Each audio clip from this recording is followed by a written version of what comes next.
Hello everyone, I'm Devon, and today I'm going to share with you how to make albondigas. This delicious, yummy Mexican meatball soup is so good. This recipe was shared with me by my sister-in-law. She showed me how to make albondigas many years ago when my husband and I were first dating, and I just love this meatball soup. I cannot wait to share this recipe with you. Now, before we start working with our meat and forming our meatballs, we're going to first get started with preparing our vegetables for our albondigas. So we're going to be using some zucchini. Now, in my bowl, I already have one zucchini chopped up, and we're going to be using a total of 2 zucchinis. Now, with the zucchini, you want to use, I like to use the green ones. You can also use the lighter color green zucchinis, the one that's more like a lime color, you know what I'm talking about? And you can also use the yellow zucchini or the yellow squash, but we're going to be using the green ones. That's what I typically use. And I just cut them in a square like this. And this size right here is probably maybe about the size of, say, like a quarter. Not too big. You don't want them too big. And so next we're going to also chop up our celery, and we're going to be using 2 celery stalks. And we're going to do a nice chop on our celery stalks as well. Now, albondigas has a few moving parts to it, and there's a few steps that we need to do. Of course, we're going to be making our meatballs, but in addition to that, we're also going to be making a nice base for the soup, for our nice Mexican meatball soup. And I'm going to share with you and show you how my sister-in-law taught me how to make the base for the soup, and it just comes out so delicious, full of wonderful flavors and the vegetables, and it is just so awesome, y'all. And our carrots that we chopped our carrots. I want to chop them about 1/2 inch thickness is what you want to do with your carrots, with the 2 carrots that we chopped. Now the potatoes, we're using Yukon Gold potatoes, and I'm using 6 potatoes. And all we did was just go on and clean and peel our potatoes, and we're just going to cut them in half and then in half again. So you're going to end up in 4ths, just like that, about that size. And that's a little bit smaller than, say, a size of an egg. The potatoes in albondigas are usually pretty big. The pieces are pretty big, and so it just makes a really nice hearty soup. Now next what we're going to do is we're going to chop up and cut up our tomatoes. Now our tomatoes, we're actually just going to cut them in halves and leave them in chunky pieces, because I'm going to share with you what we're going to do with the tomatoes and how we're going to start building that wonderful base. Now if you are new to my channel, welcome, and if you're a returner, welcome back. And I am so grateful for all your wonderful shares, your likes, your subscribes, and sharing my videos with your family and friends. And if you have not subscribed to my channel yet, I invite you to hit that subscribe button. It is free. And I appreciate your time and watching my videos. And I just love sharing my kitchen with you. Now next what we're going to do is we're going to cut up our white onion. Now if you have a medium onion, and we're using a medium white onion, we're going to go on and cut up 1 medium white onion, and you're going to cut it up in chunky pieces like I did. Now next we're going to use a nice handful of cilantro, and this is about 1/3 cup if you're going to measure it out, but we're going to leave it whole. We're going to leave the stem and the leaves on, so that's like a nice handful of cilantro. And then we're going to chop up 1 tablespoon of cilantro, of fresh cilantro, about 1 tablespoon. And we're also going to be using 2 cloves of garlic, and you're going to chop them up like this, kind of like in chunky pieces. And if your garlic is small, use 3 cloves of garlic. Now we're going to work on our meatballs. We're going to be using some cumin, and this is 1/2 teaspoon of ground cumin. Now in my bowl, this is ground beef, and I am using 1.5 pounds of ground beef. We're also going to put some salt, and we're going to put in 1 teaspoon of regular table salt. Now in the description box below, I'm going to have a list of all the ingredients you need to make this delicious albondigas. Also, I'm using 93% to 7% ground beef. Okay, you want to use more of a lean ground beef when you're making your albondigas. So again, this is 93% to 7% ratio that I'm using for my ground beef.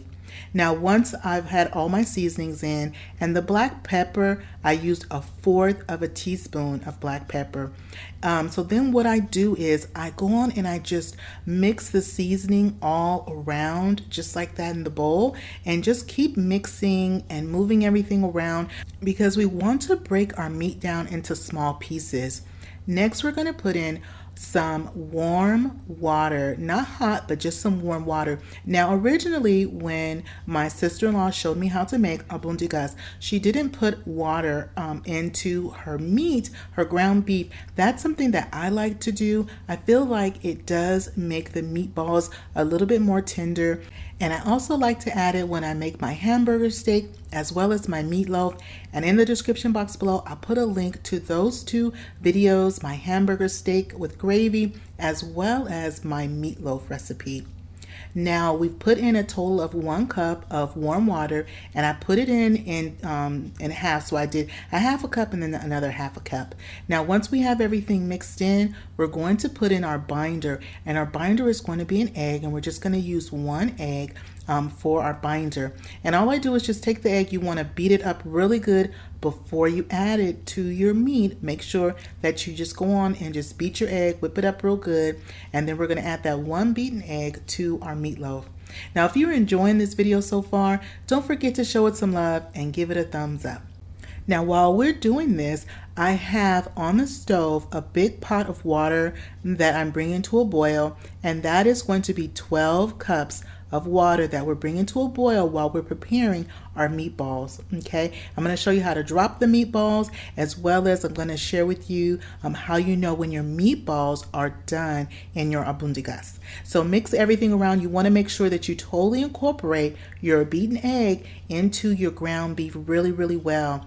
Now, once you have your egg nice and combined, the cilantro that we had chopped up earlier, we're going to add that to our ground beef. We're going to add that to our meatballs, okay? And this is 1 nice sized tablespoon of that nice fresh cilantro. Now, once we add our fresh chopped cilantro, we're going to get in there with our hands, and we're going to really mix that cilantro and finish mixing up our ground beef that we have. And remember what I always tell you, a cook's best tool in the kitchen is some nice clean hands to get in there and get your food just right. Now, once we've thoroughly mixed the cilantro in with the ground beef, I started forming my meatballs here. Now, when you form your meatballs, okay, you want to go for the size of about a little bit smaller than an egg, all right? A little bit smaller than an egg, because you don't want your meatballs too big. You can go a little bit bigger than what I'm making them, maybe even double the size, but no more than double the size of what I'm making my meatballs, because the bigger your meatballs, the longer they take to cook, and then the longer they take to cook, sometimes they'll come out tough on you, okay? So you don't want to have to cook them and boil them forever to make sure that they're nice and done in the middle. And so this size I have found is a really good size, or maybe just a little bit bigger, maybe say double the size of these. And so again, I just get some. You hold your left hand, I do it in my left hand, it's in my palm, and I just rotate my right hand. So really that left hand is just used to cup the meatballs, and then I just kind of roll it around and I shape it like that. I'm looking for any creases. You want to have a totally smooth meatball on all sides. You don't want any creases, because the creases, what will happen is they'll tend to break apart when you put them in your boiling water, in the boiling soup.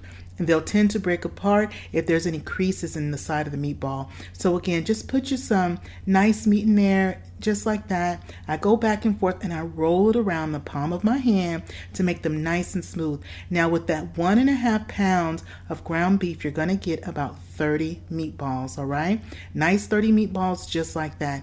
And so our water has been boiling. I'm gonna let our water go on and continue to boil, and I'm gonna share with you how to make the base. Now we're gonna use 1 to 2 tablespoons of some olive oil, all right? We're gonna use some olive oil.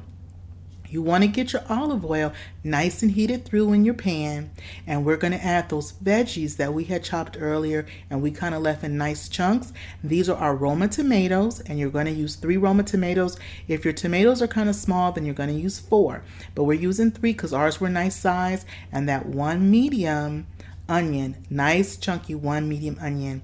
And then we needed a little bit more olive oil, so I added that 2nd tablespoon of olive oil. And we're going to let this stew. We're going to let this go on and start to break down. The tomatoes will break down and get soft. They're going to give off their juices. Our onions are going to start to give off some juices. They might even get a little bit brown around the sides. You don't want to, we're not trying to char them per se, and we're not trying to really do that. We just want them to really give off a lot of their juices and get soft. Now, in my boiling water, I'm adding in 1 tablespoon of beef stock, okay? The beef bouillon, we're going to add 1 tablespoon of this beef bouillon to start to make that nice broth and base that we're starting to build for our albondigas, okay? So that's 12 cups of water and 1 tablespoon of that beef bouillon. Now next, we're just seeing how our tomatoes are starting to give off all their juices and their essence right there in our pan. And then I just kind of like move everything around. They're getting nice together. And you see it's kind of creating like a little bit of a sauce right there. And next, what we're going to do is you want to add in, once your vegetables look like this in your pan and they've been cooking for a while and they start to reduce and they're getting nice and soft, then you add in your garlic. You do not want to add it in too soon because garlic, you only need a few minutes for the garlic, this nice chunky garlic. So we add the tomato and we add the onion first. Let that cook for about 5 to 10 minutes and juice is going to start coming off our tomatoes. Once you get to that point, then you add that garlic in, okay? So in our pot here, our water is up to a boil. On top, that is from our beef bouillon that we added, and now we start to drop in our meatballs. And you see how I'm doing it. You just want to do it one at a time. And you want to kind of section it off. You want to try to drop your meatballs in the center, also around the sides of your boiling water. Be mindful, you don't want to touch the water because of course it's boiling hot. So be mindful with your fingertips. But I just kind of drop it in the middle, in the center, and around the sides.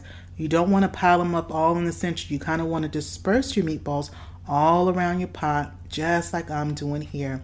My pot is on a high heat because I want to really keep my my pot nice and hot as I'm dropping in the meatballs. Just like that. Now while we're doing this, we still have our vegetables that are giving off their juices and that we're sauteing in that other pan. Now before we add our vegetables, we let our meatballs have a head start in cooking, and the meatballs are going to cook for 20 minutes in that nice boiling broth. They're going to cook for 20 minutes. All right. So next what I did was those big pieces, that nice handful of cilantro that we had with the stems and the leaves attached, I added that to the saute pot as well, to the saute pan. We went on and added up that cilantro, mixed everything around, and we're going to give the cilantro a chance to start to give off some of their nice aroma as well with the rest of the tomatoes and the garlic as well.